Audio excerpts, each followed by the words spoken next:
મિત્રો, આજે આપણે સ્વાધ્યાય 2.2નો ક્વેશ્ચન નંબર 2નો ત્રીજો દાખલો કરવાનો છે. આપણે શું કરવાનું છે? આ શૂન્યનો સરવાળો અને શૂન્યનો ગુણાકાર આપેલા છે. તો શૂન્યનો સરવાળો ગુણાકાર આપેલો હોય, શૂન્યનો સરવાળો બરાબર શું આપેલ છે? 0 અને શૂન્યનો ગુણાકાર બરાબર શું આપેલ છે? વર્ગમૂળમાં 5. તો આપણે શું કરવાનું છે? દ્વિઘાત બહુપદી શોધવાનું છે, જે આ સ્વરૂપમાં હોય x² + bx + c આ સ્વરૂપમાં હોય તે આપણે શોધવાની છે. તો આપણે શું કરીશું? પહેલાં સૂત્ર લખીશું k બરાબર a² - આલ્ફા પ્લસ બીટા એક સાથે ગુણાકાર પ્લસ આલ્ફા બીટા બરાબર 0, જેમાં k બરાબર 0 નથી. તો આપણે લખીશું k બરાબર a². અત્યારે આ આલ્ફા બીટાની કિંમત અહીંયા મૂકવાની છે. 0 × x પ્લસ આલ્ફા બીટાની કિંમત શું આપેલ છે અહીંયા? વર્ગમૂળમાં 5 બરાબર 0.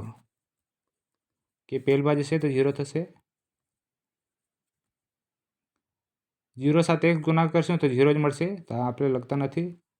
વર્ગમૂળમાં 5 આપણે બહુપદી મળી ગઈ. અત્યારે ચોથો દાખલો છે આપણી પાસે. એક શૂન્યનો ગુણાકાર અને શૂન્યનો સરવાળો અને શૂન્યનો ગુણાકાર આપેલા છે. 1 અને 1 આપેલા છે. તો શૂન્યનો આપણે ગુણાકાર સરવાળો બરાબર શું લખીશું? 1 લખીશું. શૂન્યનો ગુણાકાર બરાબર આલ્ફા બીટા બરાબર શું લખીશું? તે પણ 1 લખીશું. તો આપણે સૂત્ર લખીશું કે x² - alpha plus beta plus alpha બીટાનો ગુણાકાર બરાબર 0, જ્યાં k બરાબર 0 નથી. આ તમારે ખાલી સૂત્ર યાદ રાખવાનું છે. ખાલી આ સૂત્ર તેના પરથી શોધીશું. કે એમને એમ જ રાખીશું. a² ને આમને એમ જ રાખીશું.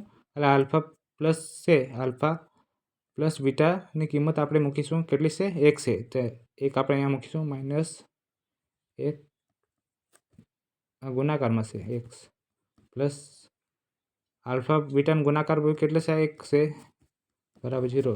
કેની પહેલી બાજુ લઈ જશું? ભાગાકારમાં આવશે તો 0 થઈ જશે. a². એક સાથે એકને એક સાથે ગુણાકાર કરીશું તો x મળશે +1 બરાબર 0. આ દ્વિઘાત બહુપદી મળી ગઈ.